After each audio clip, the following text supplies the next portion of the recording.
Okay, so my name is Philip Moore, and we are from EW Motion Therapy. We're in Homewood. We've been there for 15 years. And in just a second, Allison is going to go through a PowerPoint presentation kind of describing a lot of principles of exercise, and then I'm going to come through afterwards, and we're going to talk about the sheet that y'all have, the 5 essential exercises, okay?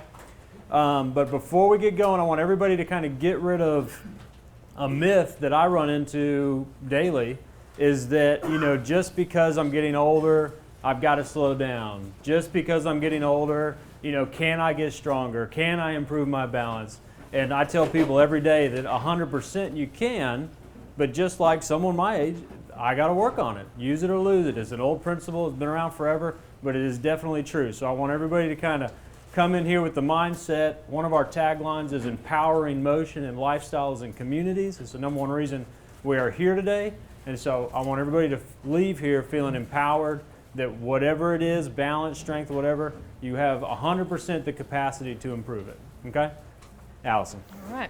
Thank you. I'm Allison Schmidt. I'm a physical therapist at EW Motion Therapy in Homewood. I am the EW Balance Product Lead, and basically what that means is I head up our balance program. I am the one that arranges the classes, I design the classes, and I am the one that, for right now, teaches the classes. So that's kind of what the product lead tag means. And so what we're going to start with today is just a little talk about some general principles of exercise and some things to keep in mind if you're starting a new exercise program. Maybe you're already in one, but maybe you want to make some changes. Just some things to always keep in mind.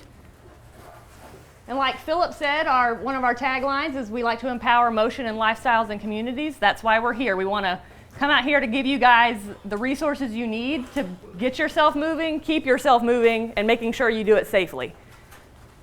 Another tagline we have is that, in our opinions, how well you move is a direct reflection of your overall health. So we feel that the better you're able to move, the more you're able to do, the better your quality of life, which leads to better overall health. All right, so what we're going to start with first is just some effective strategies for you guys, for an aging population, how your body changes as we get older, and how exercise can help to counteract some of those changes. All right, so what can happen to the body over time? Some of you may have experienced some of these. The first is loss of mobility, and that can be kind of a big picture sense where you feel like maybe it takes you longer to walk from your bedroom to your bathroom. Maybe it's harder for you to get up and down the stairs. So you have mobility in the big sense, but you also have mobility in the smaller sense of your joints get stiffer. Your muscles aren't as loose as they used to be. They get tighter. The sensation in your hands and your feet diminishes, so you have a harder time picking objects up or feeling what's under your feet when you're walking. Then you have a loss of muscle mass, and this can lead to a lot of things. One, obviously decreased strength, but it also leads to decreased endurance, power, balance, speed, and agility. So when you don't have the muscle mass there to generate the power, you tend to not be able to react as quickly. Say if you have say you accidentally stumble when you're walking outside along the sidewalk. You don't have the capacity to maybe react quickly enough to keep yourself from falling. And then also you have degeneration of bone and connective tissue. So basically what this means is a lot of the structures in our body will get thinner over time. A lot of you may have noticed that as you've gotten older, you may feel like you've kind of gone from up tall to maybe you feel like you're getting shorter, maybe. And so that's where you have degeneration of that bone and connective tissue that leads to those postural changes. And the postural changes, hence basically kind of the rounded shoulders, you feel like you're shorter, that is going to make it more difficult for you to do things in your daily life with appropriate body mechanics. And so without those appropriate body mechanics, when you're going to reach for an object or going to lift something off the ground, you have increased risk for overuse injuries just because the structures are not moving the way they're intended to move because we're not in the appropriate posture. And so also with this degeneration of bone and connective tissue, you have an increased risk for injury. And so what happens there is that your body is not as well equipped to, again, react to those outside forces. Say when you go to pull open a heavy door, if the structures in your shoulder aren't strong enough to withstand the force of the door on the other side, then you may run into some issues with trying to pull it open, or there's always the potential of possibly creating an injury. And so that's something that exercise can help counteract. You also have decreased cardiac output. What that basically means is your stamina is a little bit lower. You may notice that daily activities that you used to do may fatigue you a little bit more nowadays. Maybe unloading the dishwasher or doing a load of laundry is a little bit more tiring than it used to be. And so exercise, the appropriate amount of exercise, can help increase that stamina and get you back to doing those activities and not being quite as fatigued afterwards. And then you also have a decreased immune capacity. You may notice that maybe you feel like you catch colds easier than you used to. Or maybe you just feel like you don't heal as fast as you used to when you would get a cold or you do get a cut. And so that's just all what happens with just natural aging over time. And so the benefits of exercise, basically everything that was on that last slide, exercise can counteract, okay? Exercise, it improves mobility, whether that's through stretching, yoga, walking. If you're taking your joints and your muscles through their range of motion, you're going to maintain your mobility, and that's what's good about exercise. It's going to make you take those joints and those muscles through the range of motion that's needed for everyday function. Then it'll help you gain or retain the muscle mass you have. So that improves your strength, improves your endurance, improves the power, balance, speed, all of the things we already talked about. Having the muscle mass there just puts you at a better advantage to be able to use those muscles the way they're intended to be used. And then it also strengthens your bones and your connective tissue. So then that helps you have that more upright posture. It helps you to increases your resilience to injury. So basically what that means is you're able to react better to those outside forces on your body, as well as the internal forces that you put on your body when you're going from sitting to standing or when you're walking up and down stairs. It increases that cardiac output. Again, we talked about that stamina. It makes you not fatigue as quickly doing just your normal everyday activities. And you tend to just feel better overall throughout your day when you have a consistent and regimented exercise program. And then also it strengthens your immune system. There's been a lot of research done that shows that regular exercise boosts your immune system and you're actually less likely to catch those colds and you're more likely to heal quicker if you get a cut on your hand or on your knee. All right, so now we're going to move on to some principles of exercise programming. So these are the things you want to think about when you're maybe either starting an exercise program or maybe you're already in one but you haven't necessarily thought about these things to consider when you're thinking about, well, what am I going to do today? How am I going to exercise today? What is my plan for the week? All right, so there's 3 principles. So the first one is we got to make it sustainable. You have to make it, it's going to be something that's going to last, something that you're going to stick to, okay? And really what I say about this is that you want to set yourself up for success. You don't want to try things that some people get very overzealous and very excited about exercising, and sometimes they dive into things that may be a little too much for them to start out with. Not to say you can't get there, but you have to kind of start yourself in a reasonable place and kind of progress yourself to your goal, okay? And so the first thing is just the prerequisite mobility to perform a task. So what this basically means is that if you have limited range of motion in your shoulder or in your arm, me having you do an overhead press, you're not going to feel successful with that, right? If you can't reach your arm over your head, me having you try to do an exercise that's overhead is not going to be a successful exercise, which then it kind of gets to be where you're frustrated with that. You want to set yourself up to be successful and to do things that are going to change your body for the better, but also you have to realize your own limitations at first and work through those. And so also the appropriate progression and regression. So that just means if you're doing something and you're thinking, okay, well, this is causing me pain, well, then we may need to take a couple of steps back, do it at a lower level, and work our way up to the level we were at in order to make ourselves successful. And also, again, appropriate progression. If you feel like something's too easy, jumping 5 levels ahead may not be the best choice. You may need to increment yourself up to gradually make your program harder. And then you also have to consider your current fitness level. And so what is the minimal effective dose? And so all that really means is how much effort you have to exert in order to generate a positive fitness change in your body.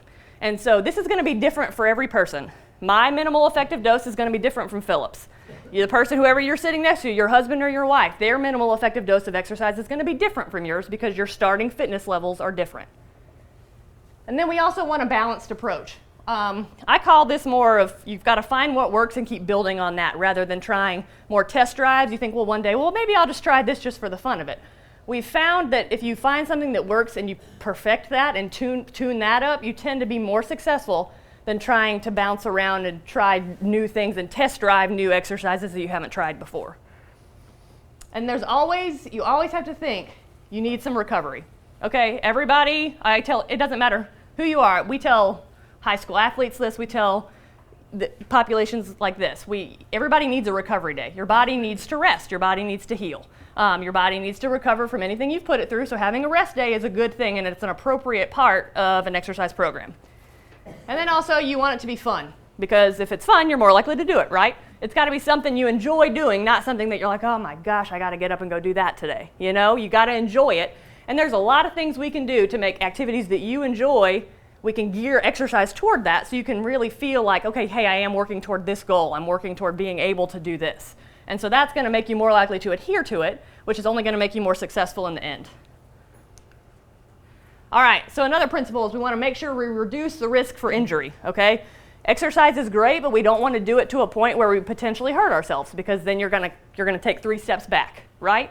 And so what we want to think about here is that you want to increase your body's durability. And so with this, you want to address joint mobility. Like I said before, you need to take your joints and your muscles through their full range of motion every day, the full pain-free range of motion every day, because you want to maintain what you have. Okay? You can always work on gaining more, but you want to definitely maintain what you have, so you have to take those joints and those muscles through that range of motion every day. And then you also want to increase the tensile and compressive strength. What that means is that you want to make sure, we want to increase the strength, again, to react to outside forces. So when you go to pull on that door, you're able to pull it open and you're not pulled forward. If somebody accidentally bumps into you out on the sidewalk, you're able to maintain your balance and you're not going to stumble. And so just increasing certain reaction times and just increasing that strength just so you can react to the outside world around you. And then again, increasing muscle mass, which is going to increase strength, it's going to increase reaction time, it's going to improve balance.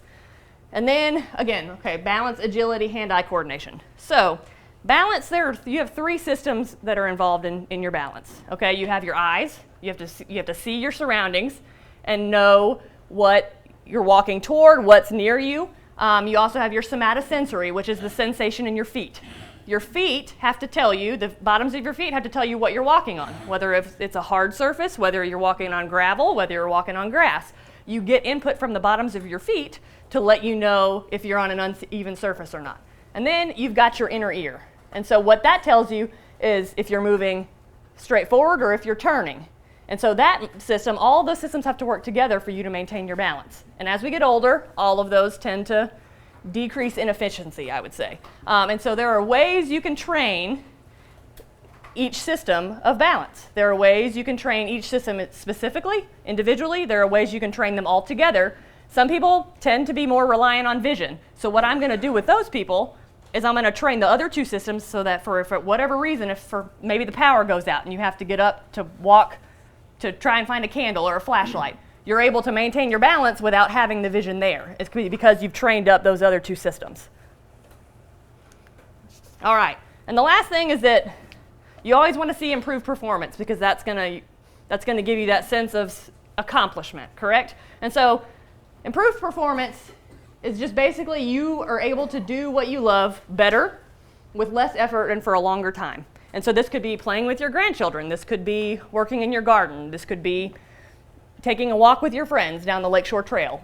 Any of that, whatever, and it's going to be very individual to every person in here. And so the thing is that you have to identify a goal for yourself. And so that's where the individualization of the programs is very important, because your goal is going to be different from the goals of the person sitting next to you. So you have to really focus on what your goals are and what you want to be able to achieve, and then design or work on an exercise program that's going to get you to those goals.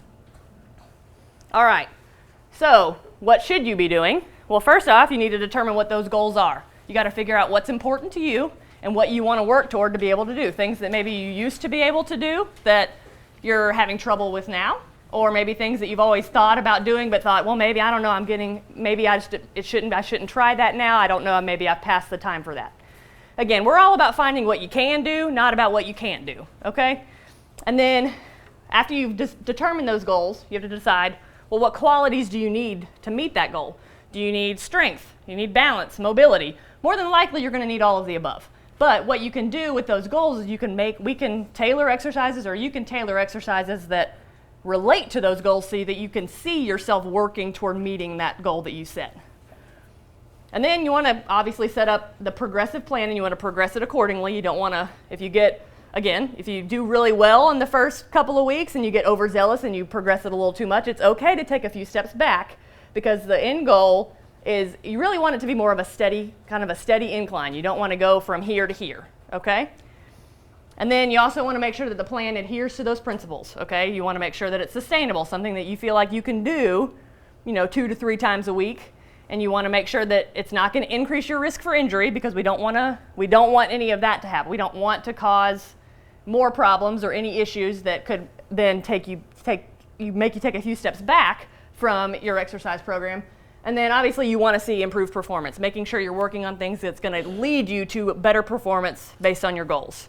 And then obviously you have to stick to the plan. Once you set that plan, the thing with exercise and the thing with the human body, like Philip said, if you don't use it, you lose it, okay? So it's got to be a consistent program. I tell all of my clients, whether they're age 13 or 87, that stretching, mobility, it's something you have to work on every day. It's not something that once you achieve it, it just stays. It's something that you have to work on every day, and it's going to be a continual process throughout your whole life. All right, so just a few considerations for any exercise program that you're thinking about taking on or thinking about participating in, okay? Posture is a huge deal. You have to have good posture and good form with any exercise that you're doing. And so, it's from head to toe, so it starts at the head. A lot of us tend to want to have our head we tend to be kind of out here with our head. Me too, even by the end of the day. Even I can be kind of rounded and out here with my head by the end of the day. You got to think about, you want to pull your head back so that your earlobe is kind of in line with the outside of your shoulder here, okay? You got to think about head position. You got to start from head to toe. And then you got to think about your rib cage and your pelvis. And so the pressurized cylinder that it's talking about there is basically, it has to do with breathing. You want your rib cage, the bottom of your rib cage, to kind of sit right over the top of the opening of your pelvis, because that gives your diaphragm the best position in order for it to be most efficient. Because breathing is a huge part of exercise. Taking good breaths, getting good oxygen while you're exercising is a key component. So having that rib cage and pelvic alignment is only going to make the breathing easier while you're exercising. Then you've got shoulder mechanics. With this, a lot of the shoulder mechanics, a lot of people think about this joint here, just right here. We think about this joint, we think about the shoulder blade, we think about the mid-back, the thoracic spine. So if I'm rounded here, if this is my posture, and I try and reach my arm up, that's about as high as I can get, okay? Even for me, okay? I bring my shoulders back, get good extension in my mid-back. All of a sudden, it just goes to show you how much more mobility in your shoulders you get if you stand up straight and you have good posture. And then, your lumbar spine, the mid-back is going to lead into the lumbar spine. If you're real rounded here, you tend to be real rounded in your low back. And so there's an optimal curve in your spine that you want to maintain. And if your low back is either too flexed or too extended, that's going to put your hips in not an optimal position for the muscles to be efficient. And so the whole thing, the whole line, the whole system has to be in line for everything to work as efficiently as possible. And then obviously you've got your hips, knees, and ankles. You don't ever want your knees to be fully extended when you're standing. You don't want them to be hyperextended. You always want them to be unlocked. You've always heard that you don't want to stand with your knees locked because you have the potential to faint, right? So I always train people to just always unlock your knees when you're standing, because that also engages the muscles of your legs and engages the muscles of your core. And you're not just hanging out on the joints and the ligaments, standing here in hyperextension. All right, and then know your patterns. So we consider 4 pillars of human movement at EW Motion Therapy. So these are components of human movement that you're going to do at some point in your everyday life, okay? Locomotion, obviously walking to and from anywhere. Just moving in general, that's the first pillar. You're going to do that every day. It doesn't matter if it's a day you stay at home all day or if it's a day you're out being real busy, you're going to do that. Changing elevation, that's going from sitting to standing. That's getting from your bed, out of bed, walking to the restroom, sitting down on the toilet, back up from the toilet. It's going up and down stairs. Again, you're going to do that at some point every day.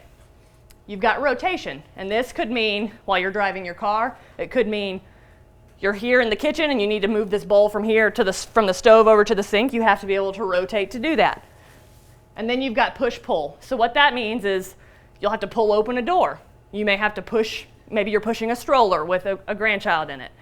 So these are components of movement that you're going to encounter every day, so why not train them up and make you more efficient at them so that you're more efficient at your everyday life, right? All right, so then just a few things about strength training. You always want, when strength training, you always want to think about, you want to address the whole body. Okay, so with lower body, you know, sometimes a lot of people, you know, you hear about squats or sit to stands. That's a very popular exercise as far as strengthening the lower body, but in my opinion, before I'm going to have you do a squat, I'm going to have you do a hip hinge. Okay, so a hip hinge is kind of the precursor to a squat, I would say. Because when you squat, a lot of people, what they want to do is they just want to go straight down like this. And some of you might be able to see that my knees are kind of out in front of my toes here. Okay, that puts a lot of pressure on your knees that's just not good for your knees. So we want to set you up for success. A hip hinge teaches you to first engage your hips. So you're sticking the hips back, and then from there you can go into a squat, where you see that my knees stay over my toes and they're not going past them. So a lot of times with exercises, we'll break them down into their component parts and teach you each component part as it pertains, and then put the whole exercise together. And then obviously single leg versus bilateral. Most times we're going to start out bilateral. You're going to do everything on both legs. You know, you may progress to a single leg lower body, but it seems to me that bilateral tends to be more functional because you use both legs to stand up, right? You're going to use, the only time you use a single is if you're like a single leg at a time is going up the stairs. You may have to, when you propel yourself up. But otherwise, a lot of times, most functional things are bilateral. All right, so then you've got your upper body. And so this is the push-pull like we just talked about. You're going to have to pull open a door, push a stroller, push in the grocery cart around the grocery store. But you also want to think about direction. Okay, so horizontal, that's the door, that's the grocery cart. But then you've also got vertical. Say you need to lift or push some towels up into that top shelf of the linen closet. You have to be able to generate that force upward. So you want to think about pushing up, pulling down, but also pushing out and pulling in. And then your core. So your core is involved in a lot of different things throughout your day. And you always want to, when you're training your core, you want to think about doing it in 3 different ways, okay? So you've got the exercises where you resist motion. And so what this does is that you put like a rotation type force on your body, but you have to hold your body still. But there's something out here trying to rotate me this way. I'm holding myself still. I'm not letting my body go anywhere. From there, what I think of when I think about that, I think about when I'm walking my dog and she sees a squirrel and she darts after it, I'm able to counteract that motion and not go fall in that same way, right? So that's the point of the resisting motion. And then you need the core to control the range of motion. And I think of this mostly for lifting. Say you've dropped something on the floor, you need your core to help kind of control you down to the floor so you don't go too fast or lose your balance. And then you've got dissociation, which this basically means your shoulders or your upper body can move independently of your lower body. And I think of this as being, if you're walking down the hall here at church and somebody calls your name behind you, you don't have to stop and turn all the way around. You can stop and turn your upper body to see who it is. And so it's important to train all of those components of the core because that's going to be something you have to do in your everyday life. And then you've got cardiovascular fitness. And so this is just getting your heart rate up, again, to improve your stamina, to decrease fatigue. So you've got steady state training, and what that is that you're gonna work out with steady effort for a longer period of time. So say you set 30 minutes, you get on the bike for 30 minutes, and you decide you're gonna ride it at a level 2. And you pedal the same speed the whole time. That's steady state. That's good for increasing stamina. It's good for weight loss. The thing with this is it does take more time, but it tends to be very effective. And it's not very stressful on the body. Whereas you've got the high intensity interval training, and this is where you might be on the bike and you're pedaling, an easy pace for a couple of minutes, and then you pedal as hard as you can for 30 seconds, and then you go back to the pedaling at the easy pace for 2 minutes. Again, they both have their benefits. The intensity training, the interval training tends to be a little bit more physically taxing on the body, whereas the steady state is going to help you do things for a prolonged period of time.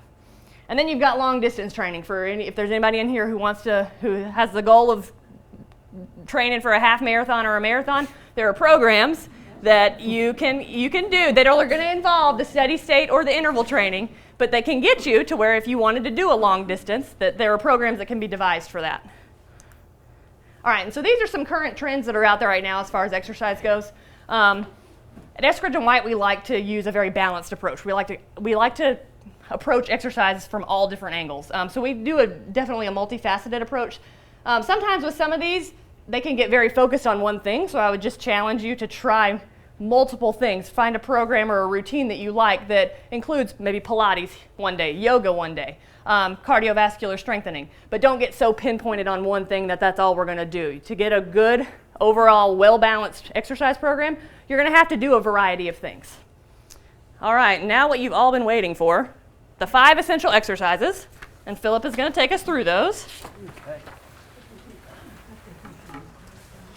Thank you, Allison.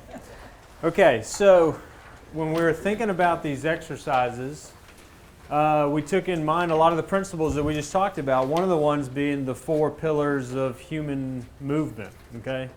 I recognize a lot of faces in here, so if you've ever been to me, you didn't know I was doing it, but I was taking you through these pillars. So the first thing I want everybody to do, if you can, is I just want everybody to stand up. Stand up out of your chair. We're here to move. Let's stand up.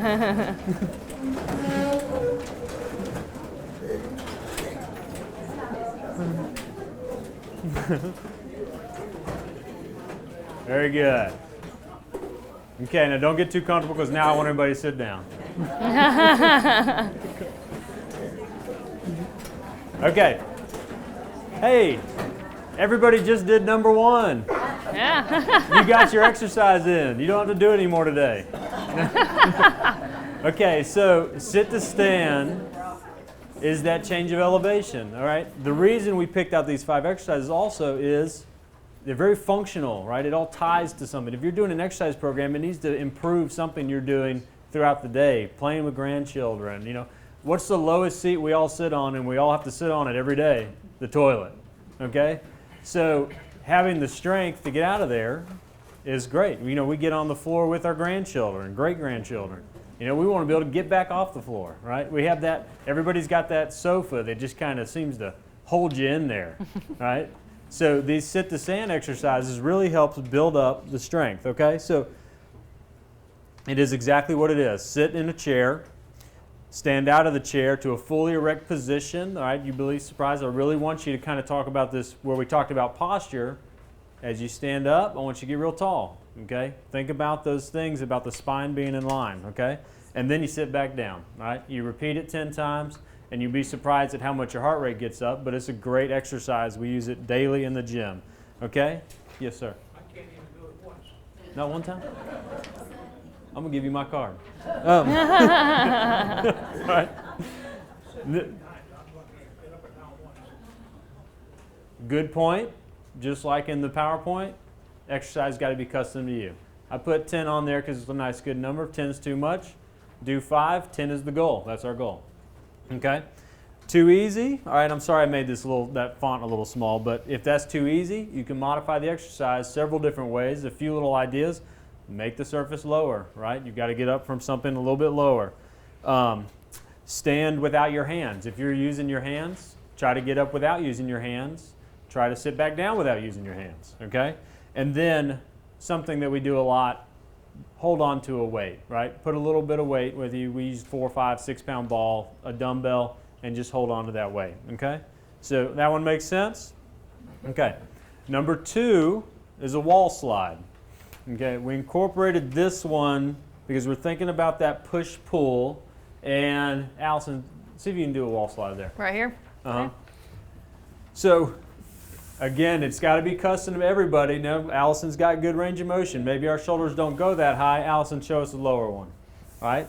And what it's doing is we all see what's happening in the shoulder, but what's really happening is what's going on in her thoracic spine, that mid-back. All right? To get there, she's got to extend. She's got to get out of this posture. She's got to get up, okay?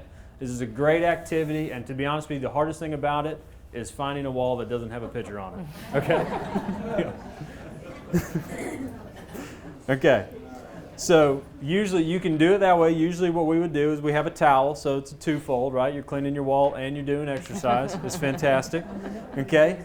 To modify this one, you can take a step away from the wall, okay? So you're going to have to lean into those arms a little bit, and it's going to increase the amount of thoracic she's going to have to get, so you see how much she's stretching her back, okay? You can start to draw a square, okay? So you're kind of getting in some different shoulder mobility, okay? And then you can even move into a diagonal pattern, just like so, okay? All right. Now this one's going to be the hard one to show because it's a bridge. So has anybody ever heard of bridging? Okay. So bridging, one of my favorite exercises because it's incredibly safe. It's incredibly safe. So I'm going to describe it, and then we may get Allison on the ground if she'll be nice enough. So you would start by lying on your back with your knees bent up. Okay, and you can do this in your bed. You know, we like to do it on firm surfaces, but you can do it anywhere. Okay, and you're gonna, let's see, what am I saying? Sorry. Use a firm surface if possible, but can be performed on the bed. Press through your feet, and you're gonna basically lift your hips off the surface, right? The whole idea is to kind of create a straight line from your shoulder, your hip, and your knee, if y'all can envision that, okay? Now, what this is doing is kind of going towards this idea of strengthening your glutes, strengthening your core, strengthening your back. The way it helps functionally is everybody have that, you're laying in bed and that big comforter's got a hold on you and you're trying to scoot and you can't get anywhere, right? Well, this is what this exercise helps with.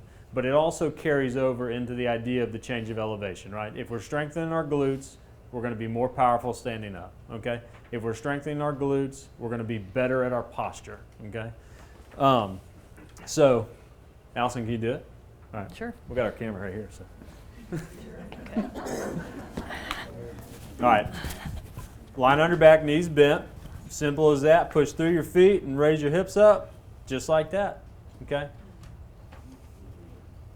Okay, so a few things. Well, you're here, so let's do it. Okay. So, you notice right immediately she's using her arms, okay? So to challenge your core more, cross your arms over your chest. You're going to take that away. You can feel a little more wobbly, right? But it's a great way to do it, all right? We don't have a ball, but you can take a ball and just squeeze it between your knees as you do it. It's going to activate more of your core, okay? And then the last thing you can do is grab a light weight, and then as your hips go up, the weight goes up, okay?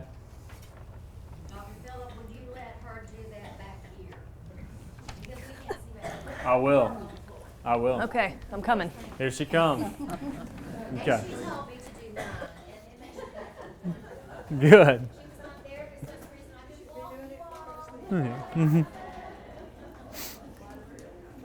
Okay. Now, while she's showing that one, I'm going to talk about number 4 there, okay? So this is the march, tap, and hold. It doesn't have a great name because it doesn't necessarily describe exactly what all you need to do. But what you would do, an easy way to do this, almost all of us have stairs or some form or something, you know.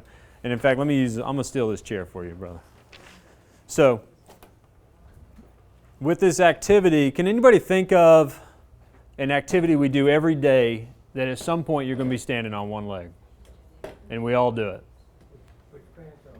There you go. That's a great one. That's a really good one. Yeah. And so, also walking. You know, when we walk, at some point we got to stand like this. 5 pounds, okay. roughly. And so, what I see a lot with people is that gait starts to slow down. The steps get a little bit shorter, and some of that has to do with posture, but some of it has to do with whether or not you trust your balance and you trust yourself on one leg. Okay. So this march, tap, and hold is a five tap. Now this is a little high. I would say just start with a standard step, 6 to 8 inches. Okay. And what you're going to do, holding on to something, holding on to the rail. I want you to put your foot all the way up in there. All the way up in there, though. Most people, they cut it short and they dig that toe in, okay? All the way up there, bring it back down. All the way up there, bring it back down. You can do it 5 times. And on the 5th one, I want you to balance. And just hold. This is a modified single leg balance. You really have 2 feet, but you're disadvantaged so that the bottom leg is having to do all the work, okay? Now, ways to modify this is find a bigger step. Go to the second step, right? So it's now a 12-inch step, and you're going to have to stretch out a little bit more, right? And so you're going to have to do exactly what you don't want to do, which is take a bigger stride, okay? Another way, if you feel safe, take away the arm. Try to do the march without holding on to anything, okay? And then the other thing is we're trying to talk about improving kind of walking and the ability to stay on one leg. So you can get it there, and then you can start swinging opposite arm, opposite leg as you pull it up there. Okay? All right? Does that all make sense? Okay. And then the last one is exaggerating walking. Okay?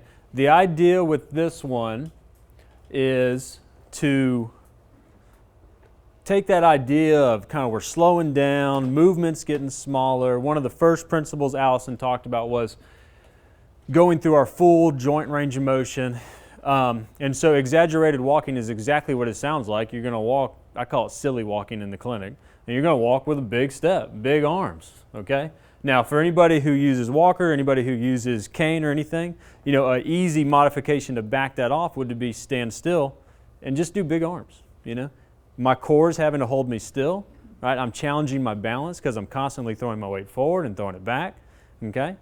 And now, to modify the exaggerated walking, you can change surfaces, okay? If you've got hardwoods, I'm on the hardwood here. I can walk through the hardwood, and then I can move myself into carpet, and I'm having to feel that I'm on the carpet, okay? Hold on to a small weight in your hand, okay? It's going to throw your weight around a little bit more, and it's going to also challenge your shoulders. And then you can try changing direction, because that's another thing that, that we train a lot is the idea that changing direction. You know, you're going one way, and it used to be, well, we just changed direction. We just changed. We're turning all over the place. And now, as we come into, we kind of have to think about it. I'm going to go this way now. Okay? Oh, wait, I want to go back this way. So, with this exaggerated walking, this is probably the most challenging one in terms of what your balance is having to do. So the way I wrote it up was kind of make sure you're being safe. If you got a good long countertop, you know, do it at the countertop. You got the countertop to help you. You got a hallway, do it at the edge of the hallway, right? So you got there, right? If you've got, you know, I don't know what y'all's gym look like, but in the gym or with the balance classes, you know, doing something like that.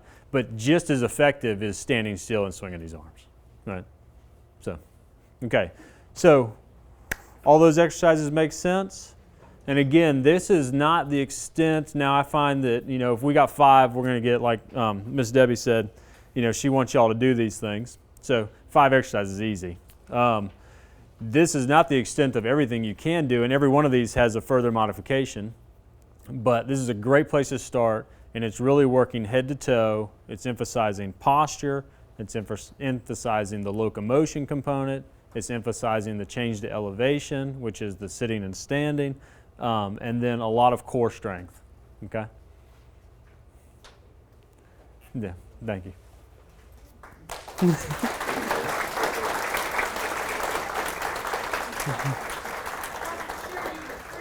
Yeah. We want to have plenty of time for question and answer. Mm-hmm. I'll get started with the first question. So one of the things, if they're going to do an activity on the floor, Mm-hmm. it's a challenge for some with bad knees to get on the floor.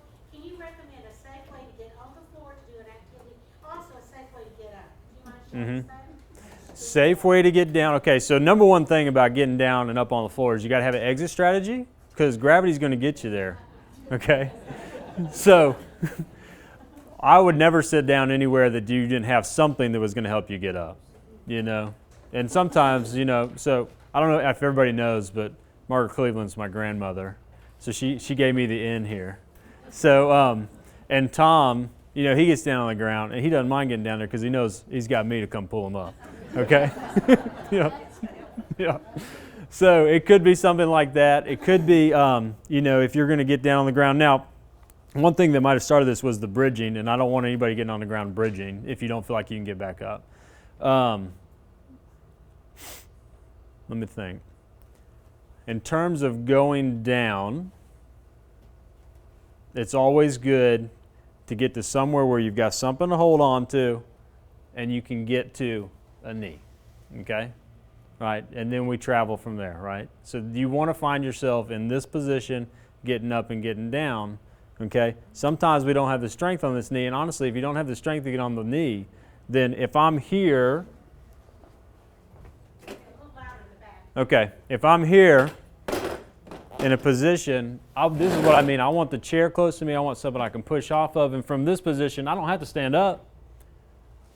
I just got to slide to this chair, okay? And that gets me off the ground. Because one of the hardest things about getting on the ground, off the ground, is at some point, you got to do something with one leg, all right? And sometimes we don't all have the strength to just push off that one leg. So in terms of an exit strategy, have a chair, something there that you can kind of transition yourself into.